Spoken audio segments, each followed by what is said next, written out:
Have you ever heard of cannabis causing a suppressed memory to emerge? Because I don't think I've ever heard that before. And then I just read this account in Krasner's Pot Stories for the Soul.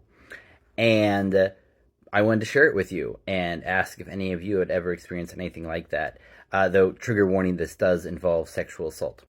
I'm Lex Pelger. I do can education for CV Sciences, the makers of Plus CBD. On the cannabinoids, ask me anything. So the story is entitled Remembering by Nola Evangelista. I began smoking pot in college when I was still a virgin and very shy around guys. Whenever a guy made a pass at me, I would freeze up in fear. I put this down to my repressive Catholic school upbringing and overall fear of the unknown. But as it continued to happen, I began to wonder if there was some other reason. One night after a date, when the pattern repeated itself, I decided I needed to get to the root of my problem. I had just seen the movie Harold and Maude, and was struck by the scene where Harold smoked pot with Maude and was finally able to express the source of his strange behavior. I decided I should smoke some pot and think over my problem, hoping for a revelation. Smoking calmed me down, and as I was sitting listening to music, not thinking about anything in particular, something suddenly popped into my head.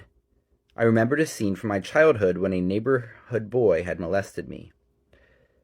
Apparently, I had buried the incident in my subconscious, unable to process it in my child's mind. With the knowledge of this incident, I was eventually able to overcome my inhibitions. If it weren't for marijuana, I don't know if I would have had ever remembered my past so that I could help deal with it. Over the years, smoking pot has helped me with the recurrent depression from which I suffer. It raises my spirits and changes my focus. But importantly, marijuana doesn't put me into some dopey state where I avoid my problems. Instead, it almost unfailingly helps me uncover the source of my sadness, so that I can address the underlying issues at hand. Perhaps because I come from an emotionally reticent family, I've needed some help to tune into my emotions. Perhaps marijuana helps me to reach a meditative state difficult to achieve in our fast-paced society.